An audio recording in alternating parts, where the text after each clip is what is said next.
for me, my parents have been my biggest role models. Not coming from a lot of wealth, it was always important for them for me to get an education. So the value of education is something that I learned very early on.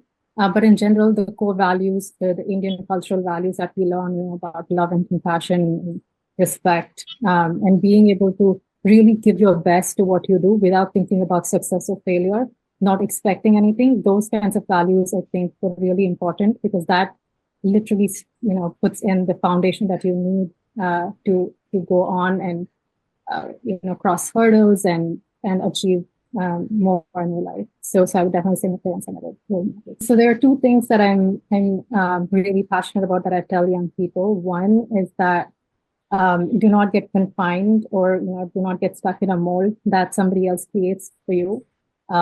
Make sure that you free yourself from other people's expectations of what you should do and what they think is right for you. Try to follow your passion and your dreams. Give it your best, and as long as you're giving it your best, you will succeed in whatever it is that you do. And the second thing is that a lot of us have different passions, and typically there is a lot of stress that is put on. You should choose one thing and follow it. But sometimes I think we need to understand that we can be two things. We don't have to choose. Like, for example, you can be an artist and a scientist. You can be like a dreamer and a doer. You don't have to choose between things.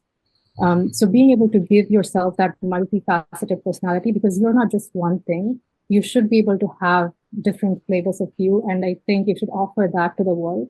And hopefully the world will give back something to you in the best form as well. I think that's, again, something that I really learned when I was at MIT. So, I was doing my PhD. It's really hard. I was working on 2 space missions and trying to get the best of the world in terms of understanding and getting my hands and feet wet with the technical details and also the problem solving skills and all of that.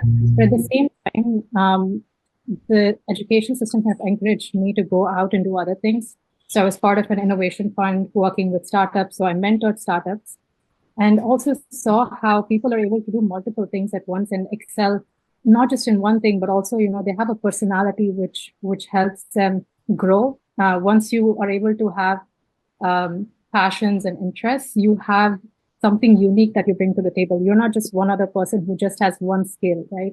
So what happens is that kind of grows and it kind of flows into your personality in all different directions. And that makes you unique. And that's what you can offer to any company or your career that you choose. From my point of view, just talking from my perspective, I think everybody at some point gives more to one specific area of their life and less to another. So for example, in one part of your life, you might be focusing on your personal life. On another side, you might be focusing on your professional life, but maybe trying to balance the two is always a good thing, to not overwork or, go to a place where you don't have the support that you need. One of the things that I think the Indian cultural system really helps us with is to give that social support system. And that also means that you have to have the same sort of interest and engagement with your immediate family and friends, right? So you have to give to get. So in some ways, that's the best thing that we have as far as society, that we have that strong support system. But at the same time, while we're achieving, while we're doing everything that we're doing, it's also important to enrich and strengthen those relationships, because at the end of the day, if you succeed or not succeed, if you do well or not do well, the people who are going to be with you through your biggest successes and the biggest failures are actually the family and friends you have. I definitely think that powerless, like the Fortune's most powerful women, these help to create role models who we can relate with. So that helps us believe when we have a self-doubt about whether I can do this, should I really be doing this?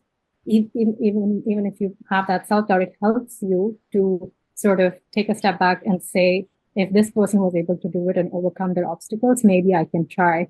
So I think that's why these lists are super important, and it helps people to have that self-confidence, to be able to get role models. And hopefully at some point, if they want to get into the workforce, it tells them that it is absolutely possible. Anybody can do it. And as I said, if I can do it, you can do it. So that's sort of the mantra of being able to put together some of these lists. I think one of the things that I do is always take a step back and try to think about the situation from the other person's perspective. And sometimes it's warranted. The feedback might be helpful. You can go ahead and make some small changes, and you're able to come to some kind of a resolution. While other times it might not be warranted and it might not be something that you can fix with an immediate solution. So as a leader, I think you have to be able to gauge the situation, figure out the exact reason behind the issues that are being caused, and then act accordingly, so that you do what's best, not only for the project you're working on or the organization you're working on, but in general, so that everybody grows. As a leader, it's important that your team grows with you, and at some point the team is better than you. That's when you become a good leader, when you can leave and the team can still do the best. I would call it inquiry and curiosity in some ways, more than dissent. I think it's being able to ask questions and say that you're not going to accept something that's told to you directly without understanding fully what it means. And that is what sort of makes us explorers, right? So we're asking big questions like, is there microbial life on Mars? Or could there have been life on a different planet? Or is there life outside of the Earth in some part of the multiverse? So those kinds of big questions we can ask, because today we have the ability to step out of our comfort zones and explore, and we have the resources and the knowledge and the skills and all of that. But the big part of it is that as humans, we are explorers and we want to seek knowledge. And so that's super important to me. I think in this day and age where it's so digital, we're all caught up in the digital world, it's super important to take some time out for anybody. I think it's important to focus on, for example, for me, I think it's important that I focus on fitness, workout, and do my yoga, or learn a new skill. But these days, I'm spending some time exploring the creative part of me, creating content and doing some outreach so I can reach out to more people.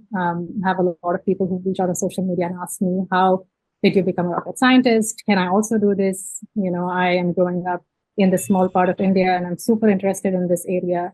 And this is something that motivates me. And every day I wake up thinking, how can I help somebody else also follow their dreams? So try and follow one or two things that you really like and keep that as something that you just do so that it gives you happiness. But at the end of the day, as we all know, we cannot pour from an empty cup, right? So it's important that we are happy so people around us are also happy.